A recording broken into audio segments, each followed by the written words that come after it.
Welcome to another ASCE live stream.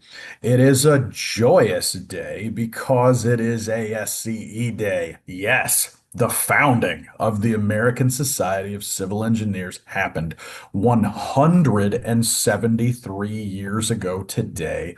I like to think of it in a smoke-filled dark room with maybe some wood paneling or something like that, appropriate for those pre-Civil War days. My name is Brad Keeler. I'm the director of the Geo Institute and a managing director at ASCE, and I am thrilled to welcome you to our very first ASCE Day live stream. We have a great presentation coming up for you in just a few moments by geohistorian extraordinaire Paul Giroux. First, a few orders of business. If you don't know anything about ASCE, well, I always wonder why people are here if they don't, but just in case, we're a technical society with about 160,000 members all over the world. Yes, most are civil engineers, as it's implied in the name. We have all kinds of programs that you should visit asce.org to find out more about. If you are not a member, it is easy. Just follow that tab on the homepage and it will take you the rest of the way through the process.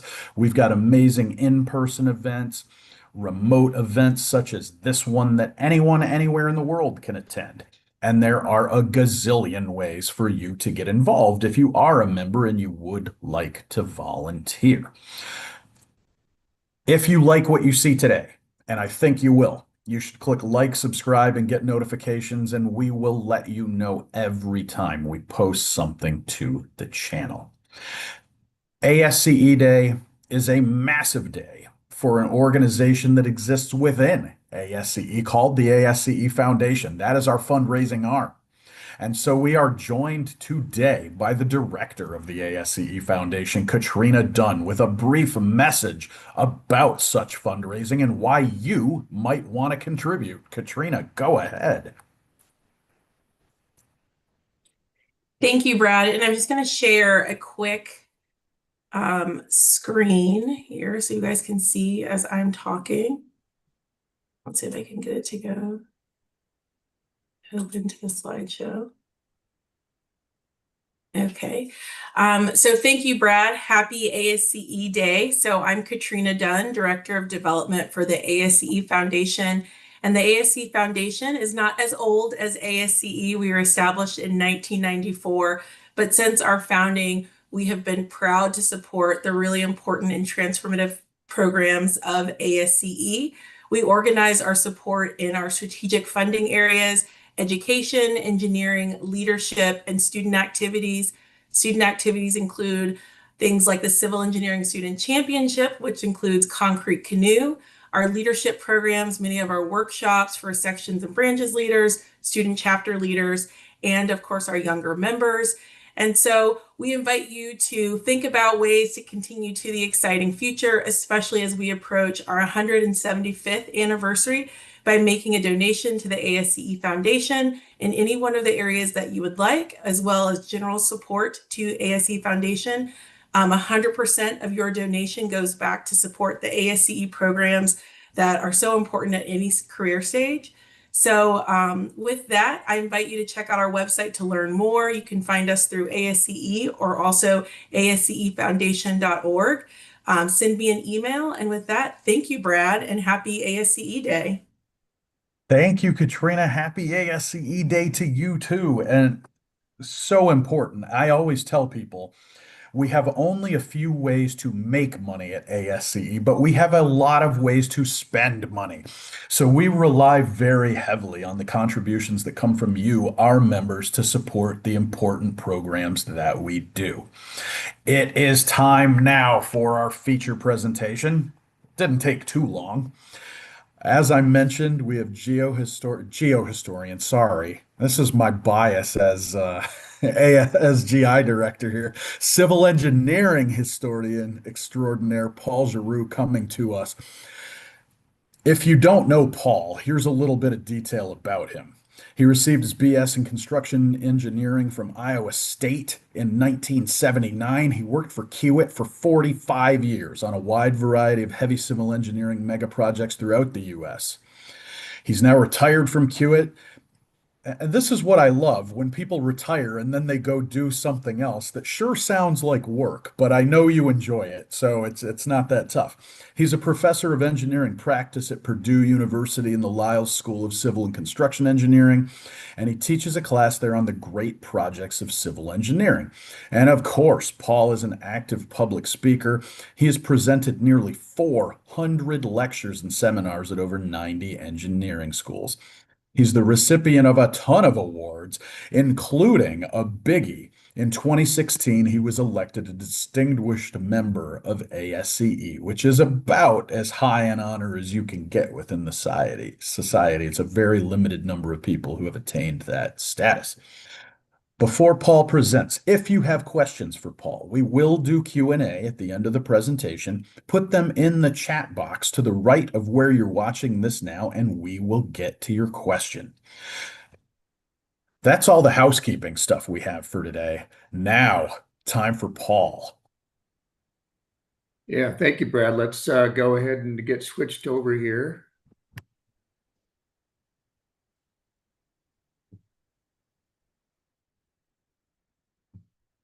And hopefully you're all seeing that now. Looks great. Okay, wonderful. Yeah, happy ASCE Day to everyone. You know, the society is now 173 years old. And as I go around the country and I'm speaking to students and other groups around the country, there's always a lot of interest in the historical foundations of civil engineering.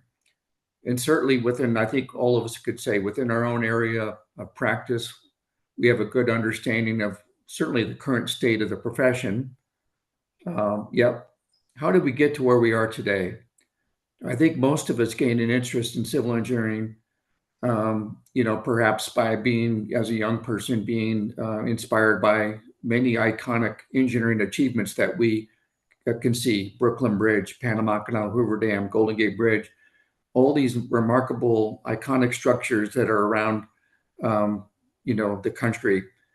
Now we're naturally, you know, naturally we admire these technical and professional achievements of these structures.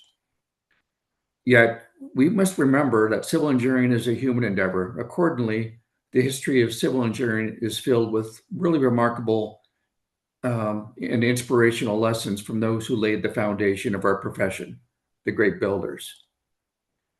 Now, preparing this talk, I decided to create this timeline just to give you an idea how busy we've been in the, you know, since the genesis of the profession in really the late 18th century in the United States. Yeah, I obviously can't really capture everything, all the different milestones and different things that we've accomplished. You know, I tell you, until the late 19th century, many of the civil engineers that were practiced were both designers and builders. As early America grew in population and size, demands on the civil engineering profession grew exponentially. And the engineers needed to be creative, self-sufficient, resourceful, and courageous. And many of the civil engineering legends I've studied were true master builders. You think about it, you know, the national, state, and local land surveyors survey was needed. More roads and better roads were needed as the country grew. And as the commerce did grow, canals were early an important part of that mobility that we needed to efficiently transport goods.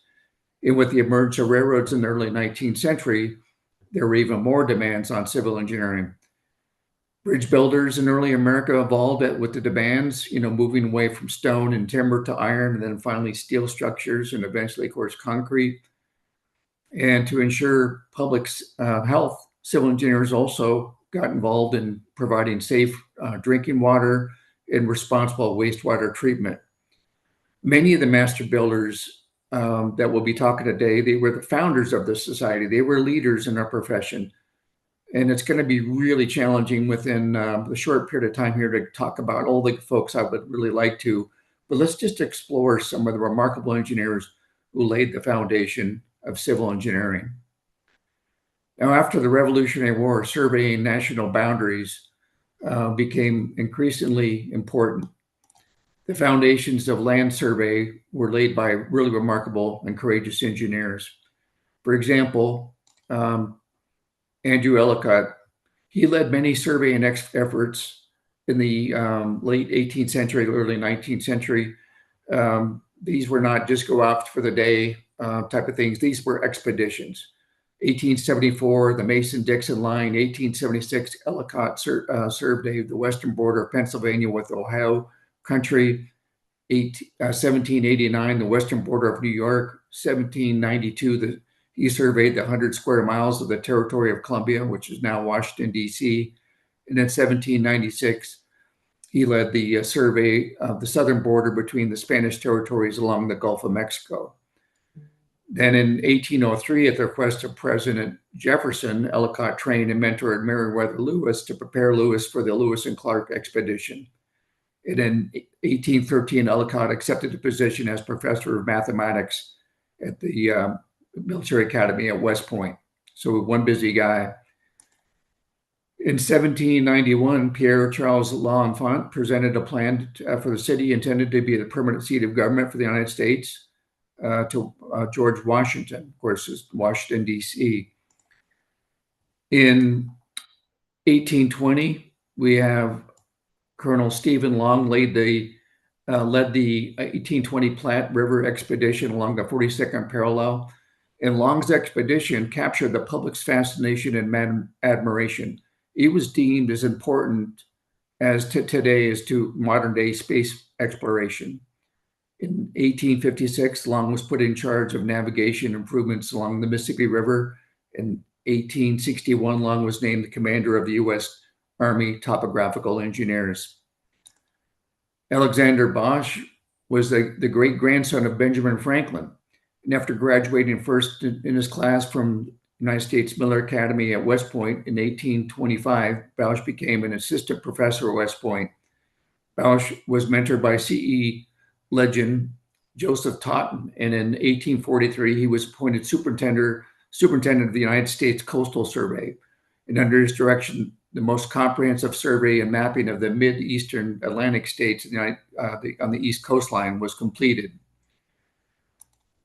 Governor Warren graduated from West Point in 1850, and he was commissioned into the Corps of Topographical Engineers. During the antebellum years, Warren worked on the Mississippi River and later on the surveys of the Nebraska territories. In part, these surveys were used to evaluate possible routes for the Transcontinental Railroad and allowed for the creation of the first comprehensive maps of the United States west of the Mississippi River. After a distinguished service during the Civil War, Warren completed his career as the major in the Corps of Engineers, building railroads, assignments along the Mississippi River, and finally as the district engineer for Newport, Rhode Island. Notably, Warren arranged the date between his friend Washington Roebling and his younger sister Emily, who later would be instrumental in the completion of the Brooklyn Bridge. Now, during the 19th century, as territories grew and borders were established and expanded, settlers migrated throughout America. Efficient and dependable transportation became increasingly important, and America entered into the Canal Age.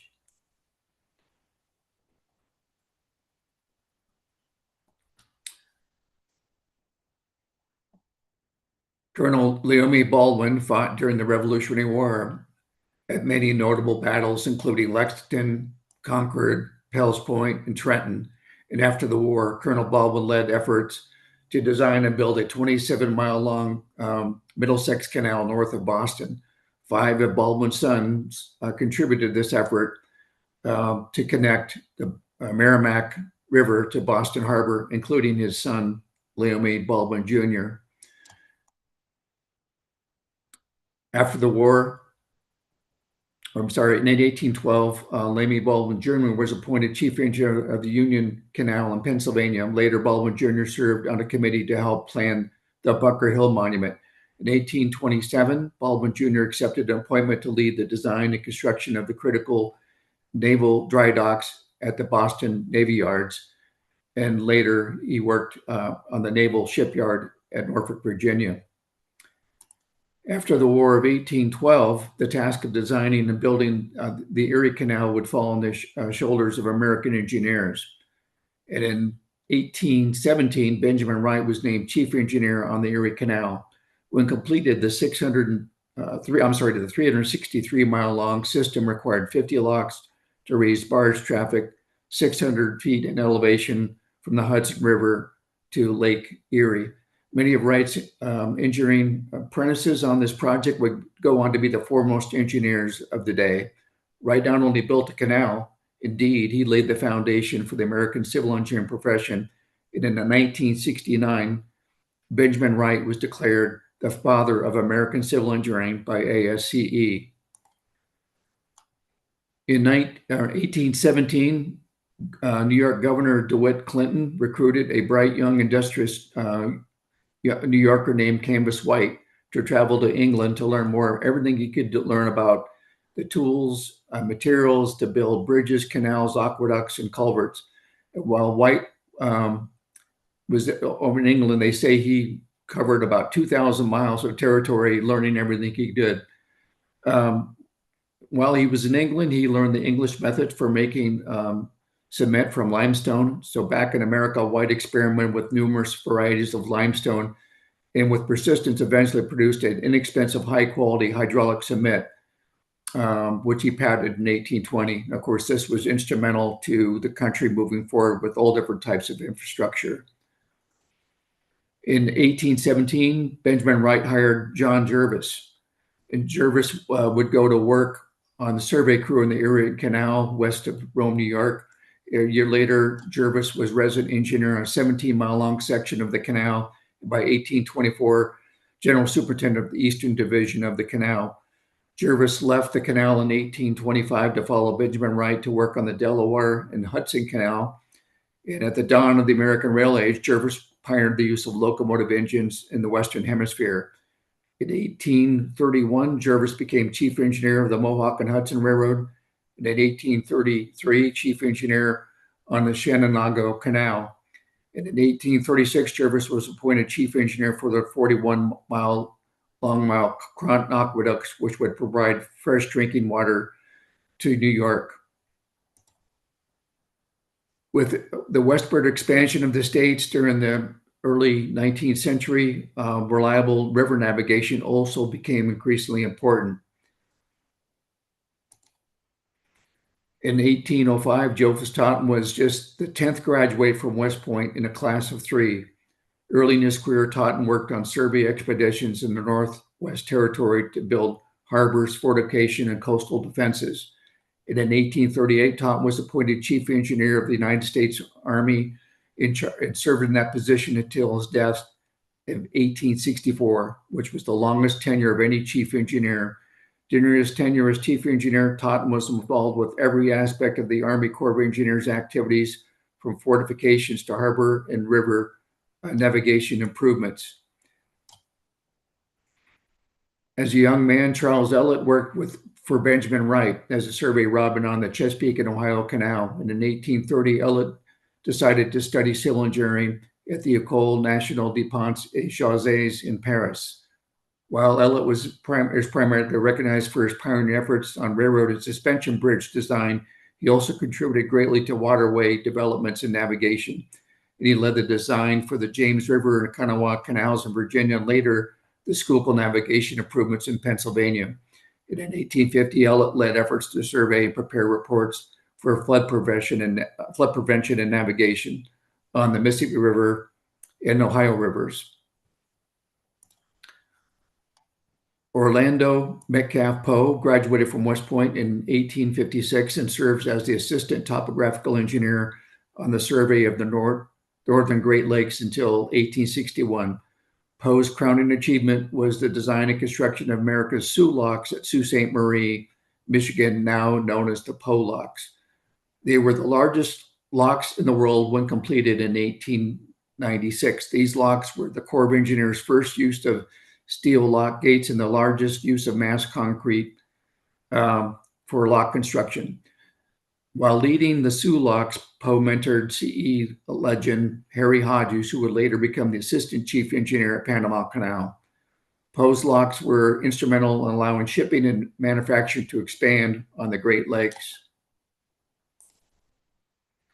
William Price Craighill graduated from West Point in 1853 and was commissioned into the Army Corps of Engineers after that. After the Civil War, Craighill led the Corps of Engineers Engineering Office in Baltimore, Maryland. Craighill played a key role in the design and construction of locks and dams in the Kawana River navigation system in West Virginia. Now, while in that project, Craighill pioneered the use of wicket dams in the United States, which allowed for better, more reliable river navigation. Later, Craighill was appointed the first division engineer of the Corps of Engineers Southeast Division, and under Craighill's leadership, maritime navigation was improved into Baltimore Harbor. After serving in the Civil War, Alfred Nobel enrolled at the University of Michigan and graduated in June of 1870 with a degree in civil engineering. Nobel worked on the harbor surveys and improvements along the shores of Lake Michigan and also Lake Huron. And in 1873, Nobel was appointed assistant engineer on the first federally built locks at Sault Ste. Marie. Nobel's influence extended beyond waterways, working on notable bridges with CE legend George Morrison and later CE legends Ralph Majeski. Nobel also served as chief engineer for the Pennsylvania Railroad's New York City East River projects. And when America sought to build a canal in Central America, Nobel was appointed on 3 different presidential committees to advise on the canal. Just 5 years after opening the Erie Canal, in August of 1830, inventor Peter Cooper introduced his Tom Thumb steam-powered locomotive in Maryland, and America entered the railroad age. In 1825, Gridley Bryant landed a contract to supply granite for the Bunker Hill Monument. And with the quarry 12 miles away from Charlestown, Bryant spent considerable time devising efficient material handling methods. Notably, he designed and built the first railroad in the United States, which was used to transport granite from Quincy, Mass. Quarry down to the waterfront for barge transport. Bryant's efficient railway system made granite structures more affordable, and Quincy granite became the granite of choice for many structures in Boston and throughout the East Coast. And of course, Bryant's effort would pave the way for other railroads in the United States. In 1827, William Jarvis Alpine started working for CE legend John Jervis on the Erie Canal. Alpine eventually succeeded Jervis as chief engineer of the Eastern Division for the New York State canals. And from 1846 to 1849, McAlpine was the chief engineer of the Brooklyn Navy Yard dry dock. In early 1850s, McAlpine designed waterworks for Albany and Chicago. Starting in 1855, McAlpine served on a series of leadership positions in railroads, including chief engineer on the Erie Railroad, chief engineer and vice president of the Galena and Chicago Union Railroad, and general superintendent of the Ohio and Mississippi Railroad from 1861 through 64. And then late in his career, McAlpine consulted on projects in the New York area. It was also a member of the evaluation committee for the Brooklyn Bridge. In 1830, Benjamin Latrobe II began working on the Baltimore and Ohio Railroad, or the B&O, as a surveyor. Latrobe soon found opportunity, was promoted to assistant engineer in 1832, and it took on the challenge of designing notably the Thomas Viaduct, which was then the largest bridge ever built in the United States when it was completed in 1835. That same year, Latrobe became the chief engineer for the B&O, and then on to the Baltimore and Port Deposit Railroad, which would connect Baltimore with Philadelphia. In 1836, Latrobe returned to the B&O, where he designed the first railroad bridge over the Potomac at Harper's Ferry, West Virginia. And in 1842, Latrobe was appointed chief engineer of the B&O, later general superintendent in 1847. And in the late 1860s, Latrobe consulted on the record-breaking Hoosick Tunnel in western Massachusetts. William Milner Roberts was another civil engineer who started as a surveyor on canal construction. And then while still in his 20s, Roberts had already been promoted to chief engineer on a 2-level lattice bridge over the Susquehanna River. In 1855, Roberts was appointed chairman of the commission for the reconstruction of the Allegheny Portage Railroad. And in the early 1860s, Roberts worked on an effort to improve navigation on the Mississippi and Ohio rivers. During it was like 1868 that Roberts was asked by CE legend James Eads to serve as chief engineer on the Eads Bridge during a critical time at the bridge's early stage. From 1869 to 1879, Roberts served as chief engineer on the Northern Pacific Railroad. During 1879 to 1881, Roberts served on the Mississippi River Jetty Commission. Herman Haupt graduated from West Point in 1835. After leaving the Army, Haupt soon began building railroads in Pennsylvania. And in 1839, he designed and patented his innovative Haupt Truss. Haupt eventually became general superintendent for the Pennsylvania Railroad and played a key role in the construction of the famed Horseshoe Curve, which allowed for trains to cross the Allegheny Mountains. And in 1851, he published his book on the general theory of bridge construction. From 1856 to 61, Haupt was the chief engineer on the record-breaking 5-mile-long Hoosick Tunnel in western Mass. Later, during the Civil War, Haupt led efforts and was responsible for repairing and fortifying strategic railroads that were critical to the war effort. Now, at the start of the Civil War, you could see there was very little railroad infrastructure west of the Mississippi. Now, an increased demand on western migration changed radically starting in January of 1848 when gold was discovered at Sutter's Mill. And in September of 1850, California became the 31st state. Now many dreamed of railroads to the West Coast. And in 1853, a bill was authorized for the exploration of different routes for Pacific Railroad. And finally, on July 1st, 1862, Congress passed and Lincoln signed the Pacific Railroad Bill. After working on several railroads in the Northeast, Theodore Judah was summoned to California by gold mining interests in 1854 to build a railroad from Sacramento up into the Sierra Nevada mountains to access the mines. With grit and courage, Judah eventually located a route over the Sierra Nevada range into Nevada. 1857, Judah prepared a pamphlet entitled A Practical Plan for Building the Pacific Railroad. It was a 13,000-word document which he published at his own expense. He mailed copies of this to members of Congress and other leaders in Washington, D.C.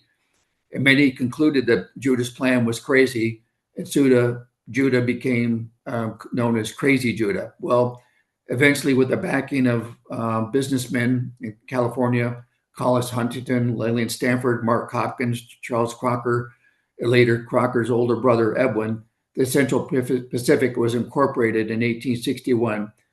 Tragically, just as momentum was building for the railroad, Judah died in 1863. After the untimely death of Judah, the Central Pacific quickly appointed Judah's assistant, 33-year-old Samuel Montague, to be the chief engineer. While Judah established a path through the Sierra Nevada mountains, it would be Montague who would lead the engineering and construction efforts to get the railroads through that tough terrain. And ultimately, Montague and his team would build 690 miles of railroad. After graduating from Norwich University in 1851 with a degree in civil engineering, Granville Mellon Dodge quickly found work as a railroad surveyor in Illinois. And in 1853, Dodge led the exploration and surveying of the Platte River Valley route along the 42nd parallel in Nebraska, which would eventually become used for the Transcontinental Railroad. And after a distinguished service in the Civil War, Granville Dodge was hired to be the chief engineer of the Union Pacific Railroad. Under his direction, they placed 1,087 miles of railroad from Omaha to Promontory Summit, through some extremely rugged terrain, the Rocky Mountains and the Wasatch Mountains. And with engineering skill and determination, Montague and Dodge shook hands at Promontory Summit on May 10th, 1869, thereby completing 1,776 miles of railroad to open up the West. So the West was now accessible by train. What they had done was deemed impossible. And by 1890, there were 44 states. And long before the days of the automobile and its interstate highways, railroads were the most transformative force in the world, providing cheaper goods, opportunity, growth, and freedom. Building safe bridges was also part of the story for a growing country. Timothy Palmer was born a generation before even Benjamin Wright. And during the American Revolution, Palmer was one of the local Minutemen who marched out to Concord and later saw action at Bunker Hill in June of 1775. After the war, demand for bridges grew, and Palmer began designing and building some of the longest timber truss bridges in America at the time. And Palmer's pioneering bridge efforts were instrumental to improving transportation in early America, and also, training other young engineers. Theodore Burr was hired in 1804 to build the first major bridge crossing New York's Hudson River at Waterford, New York. Burr obtained the first patent for his arch truss in 1804. Most of his early bridges that were built in that time were just very everyone was, of course, unique. They were doing, a lot of demand for his bridges, not only in New York, but also Pennsylvania. And seeking to build longer and stronger bridges, Burr invented the Burr Arch Truss, which he patented in 1817. The Burr Arch Truss could span as much as 100 feet, and Burr was credited with building most of the early bridges that crossed the Susquehanna River. One of his most notable works was the 4,170-foot long Susquehanna River Bridge near Port Deposit, Maryland. ASCE co-founder Simeon Post was a pioneering railroad designer and builder in the Northeast. His expertise in bridges led to many opportunities. And at the time, Post was in his late 40s. He was chief engineer of the New York and Erie Road. In 1859, Post published a treatise on the principles of civil engineering as applied to the construction of wooden bridges. And in 1863, Post was awarded a patent for an iron bridge truss, and with the help of his son, A.J. Post, they established one of America's leading bridge firms, installing thousands of bridges throughout the United States during the late 19th century. In 1870, Simeon was appointed chief engineer of the Northern Pacific Railroad. After graduating from Union College in Schenectady in 1830, Squire Whipple began his civil engineering career performing survey work for railroads and canal projects in the Northeast. During the mid-19th century, locomotive manufacturing produced heavier and faster locomotives, so it became this challenge for the civil engineering and the bridge builders to stay ahead of these faster and heavier locomotives. Squire Whipple was credited with developing some of the earliest engineering analytical methods and formulas for analyzing trusses, which allowed him to complete a 146-foot long iron truss in Waterville in 1853. To take advantage of this strength of steel, many engineers relied on Whipple's seminal design methods, and Whipple is credited with and patented the Whipple bowstring arch truss, which was designed. It was a long-lasting, efficient design, and hundreds of these were installed over the Erie Canal.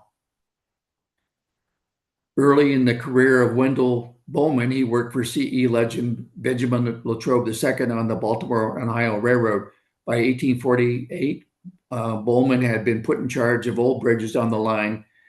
And early, of course, these were timber structures, and Bowman soon began experimenting and trying to build with iron. In 1852, Bowman was awarded a patent for his unique bridge design known as the Bowman Truss. which he could leverage iron. And 1865, he founded the Patapsco Bridge and Iron Works, which designed and built bridges that were installed throughout the North, Central, and South America. Bowman was an important contributor to advancement of iron structures and helped pave the way for steel structures in the late 19th century. ASCE co-founder James Lowry immigrated from Scotland to America in 1832, and along with CE legends James P. Kirkwood, they both settled in Boston.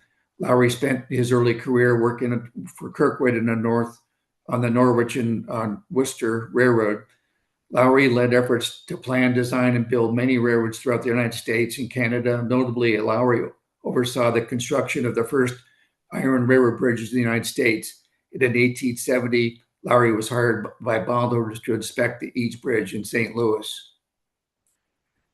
Now, when St. Louis needed a bridge in 1864, citizens turned to self-taught engineer James Buchanan Eads.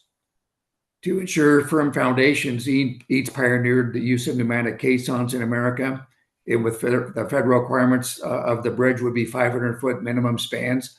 And so Eads would be the first engineer in the world to pioneer the use of steel in a major bridge.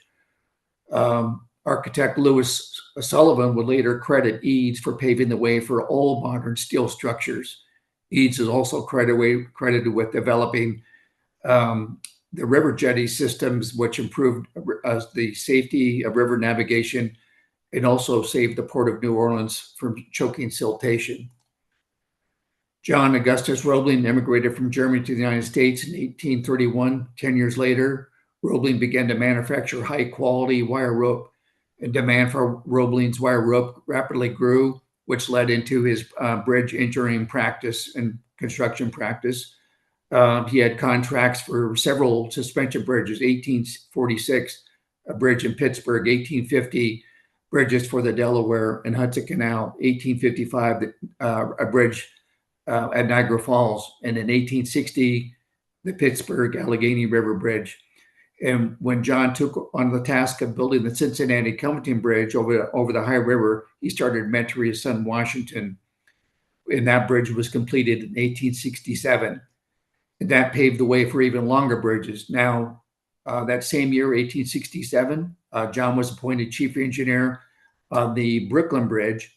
Tragically, 2 years later, in 1869, John Roebling died as a result of injuries suffered while surveying for the Brooklyn Bridge. Yet, fortunately, he had mentored his son, Washington, and also later, Emily. Both of these, Washington and Emily, would play a key role in the completion of the Brooklyn Bridge. Collectively, the Roeblings did a lot of remarkable things. And of course, paving the way for modern suspension bridges was critical at this point.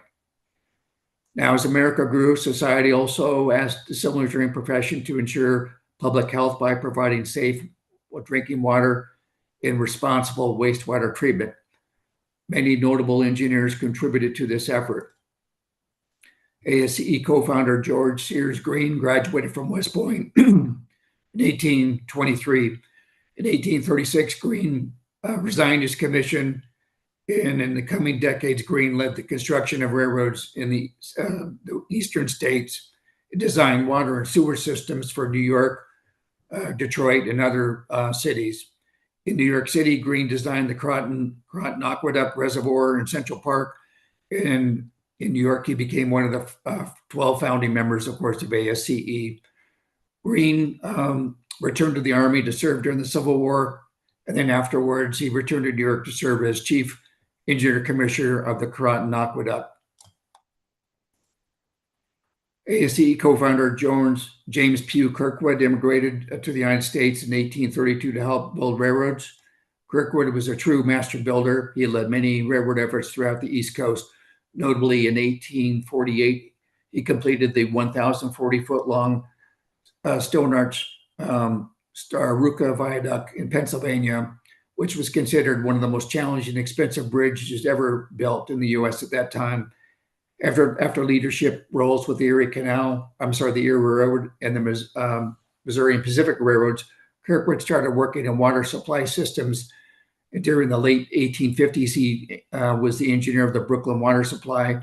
And in 1865, he was appointed chief engineer of the St. Louis, Missouri water supply system, and he designed and built a state-of-the-art municipal waterworks for the city of St. Louis. Charles Storrow graduated top of his class from Harvard in 1829. With an interest in civil engineering, Storrow then attended École des Ponts and Chaussées in Paris and returned to America in 1832. Storrow quickly found work on the Boston and Lowell Railroad. In 1845, he became chief engineer of the Essex Company in Lowell, Massachusetts, where he led many efforts to harness the water power of the Merrimack River downstream from Lowell. Notably, Storrow designed and built the 1,629-foot long Great Stone Dam across the Merrimack River. Storrow would collaborate with CE legend James Francis, and their collective efforts provided flood protection and harnessed the flows, which allowed local mills and industry to thrive. The Great Stone Dam is considered one of the most important civil engineering achievements of the 19th century. Storrow's research and published works have been provided future generations of engineers with both empirical and a scientific basis for other water projects. James B. Francis immigrated to America in 1833, and he landed a job working for CE legend George Whistler on the New York and New Haven Railroad. A year later, Francis followed Whistler to Lowell, Mass., where he worked on locks and canals for the Merrimack River. By 1845, Francis was promoted general manager and chief engineer. During the late 1840s and early 1850s, Francis led the design and construction of important canals and feeders, where Francis would collaborate with CE legend Charles Storrow of the Essex Company. Their collective efforts provided flood protection and harnessed the flows, which allowed local industry to thrive in that area. Notably, Francis also mentored CE legend William Ezra Wortham. Francis is credited with many achievements, including the design of efficient hydraulic turbine. His turbine was nearly twice as efficient as previous designs, and today now known as the Francis turbine. It is one of the most widely used turbine designs to generate hydroelectric power. It is Francis formula is still used today to calculate river flows over weirs. ASCE co-founder Alfred Wingate Craven started his career as an attorney, yet found his way back to his true calling, civil engineering, in 1832. After working on various railroads throughout the East and the Midwest, he found his way back to New York. And in 1849, Craven was appointed chief of the engineer and commissioner for the Croton Water Board. In this capacity, Craven continued to lead efforts to enhance New York's water system, including work on the Central Park distribution area and the reservoirs that were in that park. Craven added sewers to his duties and led the design and construction of the original sewer system in Lower Manhattan. Craven went to work to consult on other water systems throughout Brooklyn. Even he made his way down to the south to Augusta, Savannah, upstate New York, to Syracuse, and later Newark, where he all consulted on water systems. By the mid-19th century, more and more cities were experiencing waterborne diseases like cholera.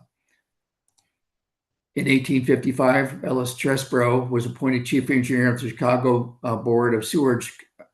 Under the leadership of Chesbrough, they basically, and many as you know, they would raise the buildings of Chicago 10 feet and then build the sewer system under that area. When they backfilled, of course, the buildings were at the new street level. He oversaw the construction of a 2-mile water intake out into Lake Michigan. Lastly, the flow of the Chicago River was reversed to keep polluted water from entering Lake Michigan. And through the efforts of Chesbrough and then later Ellen Swallow Richards, they led the way for establishing sanitary and environmental engineering in America. 1870, Ellen Swallow Richards became the first woman admitted to the Massachusetts, admitted to study at MIT. Eventually, Richards became one of MIT's leading faculty for sanitary engineering, and through her efforts and those of Ellis Chesbrough, they led the way for establishing sanitary and environmental engineering as an important part of civil engineering. In 1999, ENR named Ellen Richards one of the most important environmental engineering leaders of the past 125 years and labeled her the first female environmental engineer. Now, following the example of pioneering women like Emily Roebling and Ellen Swallow Richards, by the late 19th century, many more women courageously entered in traditionally male-dominated vocations, including civil engineering. Like their male predecessors, the trailblazing women of civil engineering were all remarkable contributors and builders of our profession. The early builders of engineering education were folks like Sylvanus Thayer, who started America's first school of civil engineering at West Point in 1817. In 1832, Dennis Hart Mahan would take over and lead civil engineering at West Point.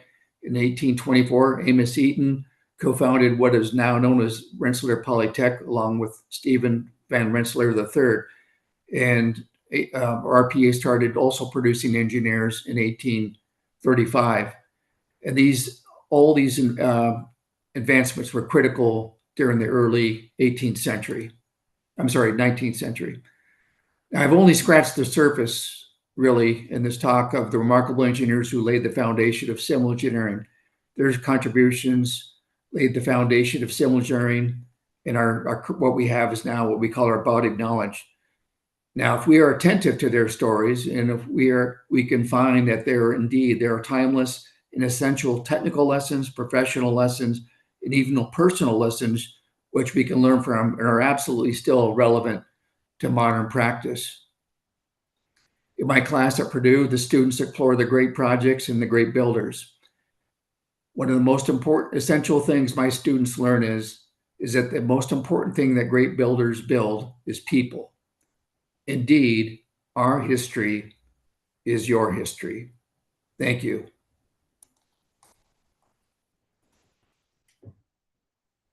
That was fantastic, Paul. Thanks for that run through of some of the legends. I think anybody who's encountered you has seen your playing cards, your trading cards, or even the social media posts.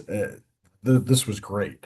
Um, for our viewers, if you have any questions for Paul, put them in the chat and we will get to those. I've got a handful here, so I'm going to get started with those because I'm the boss and I get to do that.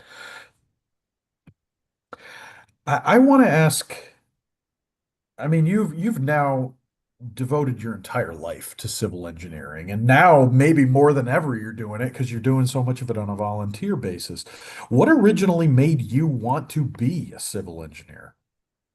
Well, I think not unlike many of my friends, when I ask them about what got them interested in civil engineering and construction, my father works in construction, and my earliest memories are my dad hauling me and my brothers out, perhaps on job sites on the weekend. And he worked on a project in the early 60s in Northeast Utah called Flaming Gorge Dam. It was a miniature version of what they did at Hoover Dam. And that's still vivid in my memory. And then from there, you would go on to work on other notable projects throughout North America. So it was probably that influence from my father that got me interested in it. And, it was always fascinating. Even from a young kid, I was always fascinated about building things. Perfect answer. We've got within GI a geohistorian, and that's one of the reasons I slipped up when I was doing the introduction for you. His name's Michael Bennett. He writes a blog for us with a post, once a month, and talks about key things in geotechnical history like dam failures and stuff like that. And he really views it. He's a younger member. And he really views it as part of his, I think, responsibility to the profession, but also sees it as like a personal imperative. In order for him to be a better engineer, he's got to understand this stuff. So I wanted to ask you what you think. Why is history and heritage an important part of every engineer's professional responsibilities? Yeah, I mean, if you look at the ASCE body of knowledge, BOK3, which was published in 2019, one of the key outcomes for professional outcomes is professional responsibilities. And if you read through all the different things in there, history and heritage is listed there. So it's, a lot of folks, a lot of, civil engineering leaders and members of ASCE who have helped develop the BOK, they've long concluded that history and heritage is an important part of becoming a good civil engineer. And why is that? Well, I think what I see is through history and heritage is many things can happen. Number one, we know that in our history, there's lots of lessons of success that we can learn from. But sometimes there are lessons of failure. And so when you become a student of history and heritage, naturally learning about failures is something that is part of the journey, and that's really important. One of the most important things we could do is learn from other people's failures so that collectively as a profession, we don't repeat those failures. But I think one of the intangible things to me about history and heritage, beyond the dates, beyond the technical achievements, some of the really what comes out of history and heritage are the personal stories. And I know myself, I find these things to be truly inspirational. And in my class at Purdue, and through my lectures, I try to really bring that out. Is that these are truly inspirational stories, and it's not uncommon that I'm able to open up some eyes for young engineers and get them to have their own civil engineering heroes. And I encourage people, if they're looking at my trading cards online or whatever, is to leverage all the assets that ASCE has that have been published by generations of folks that have been on the History and Heritage Committee. There's such a rich, diverse amount of information out there, not only on projects, but on these amazing engineers who paved the way for us. So we do have a couple of viewer questions, and we're going to get to those in just a moment. But you're kind of setting me up here, Paul, because you mentioned failures, and I had a list of questions that I wrote out while you were speaking, and one was, what civil engineering failures do you think have been the most transformational in civil engineering history? Um, I'd say there's certainly there's one thing we know about failure. Sometimes the small failures never really get reported, right? And so we have to believe in that. Of all these foundational engineers we just kind of discussed, I'm sure they all experienced a certain amount of failures along their journey to get where they were. As far as more of the high profile failures. I'm thinking of just quickly in bridges. I think of Charles Ellett, who, I highlighted him as one of the most important foundational engineers, but he had a suspension bridge he designed over the Ohio River that collapsed in 1854 due to wind-induced undulations. And but that failure, Washington Roebling and John Roebling were attentive to what happened there to Ellett's Bridge. And so one of the reasons why the Brooklyn Bridge is still standing and has never had a problem with the wind is because they heeded the lessons of what Ellett learned on his bridge in 1854. Now, Yep. There's all different things. I think the story of Panama Canal is a great example of, if you study the Panama Canal and it's a series of failures that get built upon. First, we have, the Americans who started in 1904. They had learned from the failures of the French, who tried for 10 years to build a canal and lost hundreds of millions of dollars and 25,000 lives. And when the Americans took over, they corrected some of the mistakes that the French had made, but also John Friendly Wallace, when he went down there as the first chief engineer, he made a few mistakes, who then John Frank Stevens learned from those as the second chief engineer and fixed those problems. And then ultimately, George Goethals, as the third chief engineer, learned from all those previous failures to take it on. Now, it just so happens that Panama Canal kept sharing the gift of providing failure lessons when the landslides of Calabar started Yeah. as they were trying to finish the canal. And so if you look at the formation of modern soil mechanics, if you look at guys like Carl Terzaghi, Casagrande, Ralph Peck, all these guys were down there at Panama after it, as they became prominent in their profession. They were all down at Panama analyzing what was going on there. Of course, the lessons of Panama helped pave the way for modern soil mechanics. So those are just a few examples. I mean, obviously the high-profile failures are the ones that get the most attention. Fantastic. And shout out to all those famous geotechs. I like that. And on our YouTube channel and the GI YouTube channel, there's a Geo Pit talk from Lelio Mejia from Geosyntec in 2019 about the history of the Panama Canal. So I would urge everybody to check that one out. One of the questions from our viewers today is not even related to the presentation, but it's a key one because, again, it's ASCE Day when everybody's thinking back to their memories about the society. And so we have a viewer who wants to know what your favorite ASCE memory is through the time that you've been involved with ASCE. Well, I would tell you, I think, not a particular memory, but just kind of the epiphany that I had at some point in my early days of getting involved with ASCE.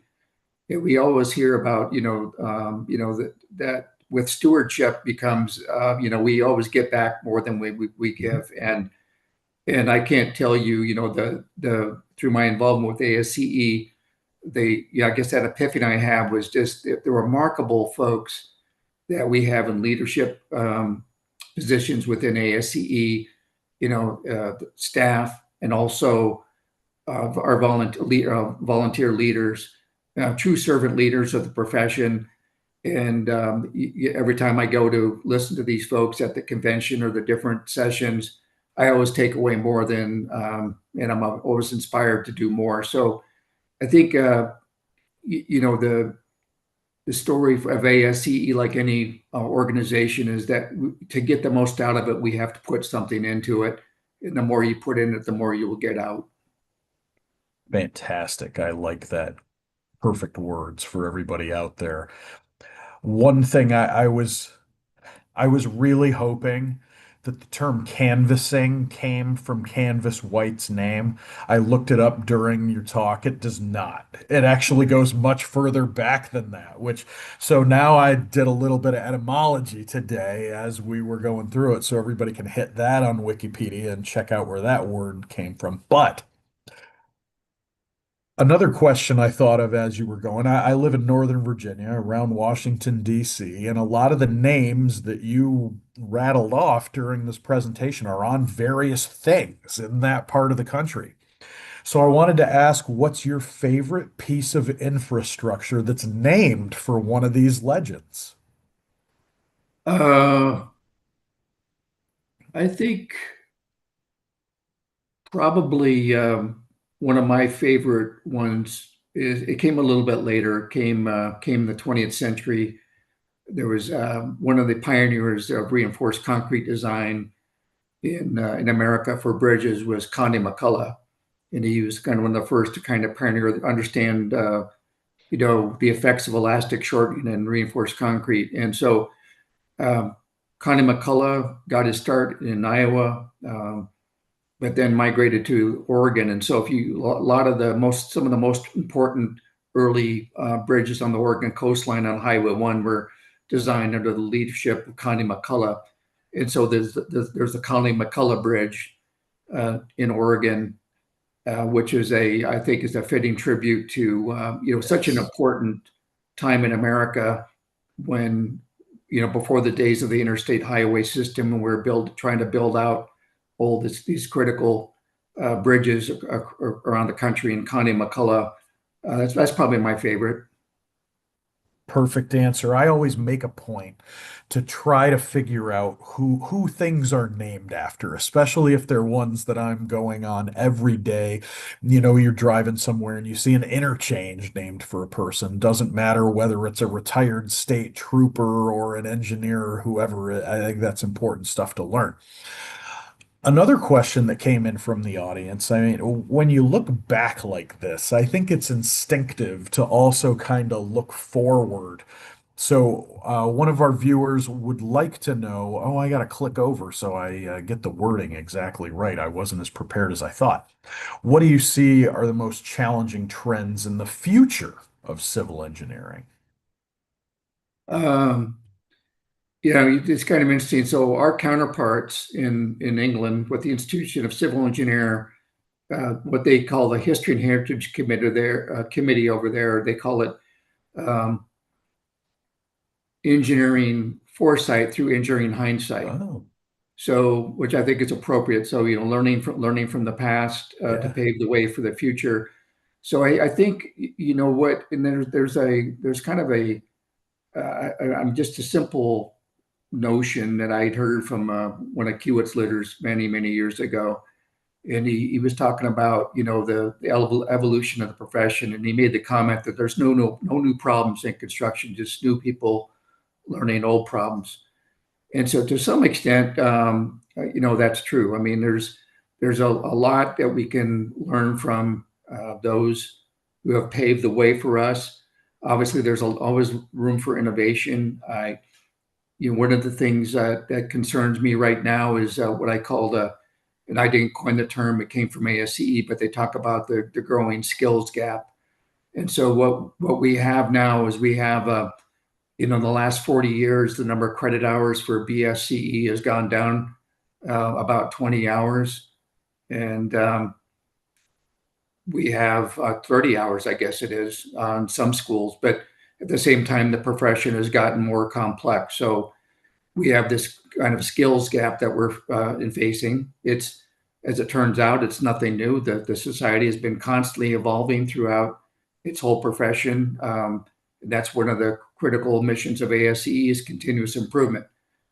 So we have this. To me, it's exciting that we always have these opportunities for continuous growth. I mean, that's what engineers like, right? We like to solve problems, and there's few out there we got to solve. But I think what I see here is kind of this skills gap is something that we've got to put our attention to. And that's one of my key takeaways from my class at Purdue is just for the students to understand where they are on their BOK journey and realize the importance of lifelong learning. And I'm absolutely confident with the young people I meet around the country, if they commit themselves to lifelong learning, the profession is going to be in quite good hands. So Paul's mentioned a few times during the interview for our viewers the body of knowledge that ASCE puts together. It is as easy as Googling ASCE BOK or CE BOK, and you will get it as probably the top Google search result.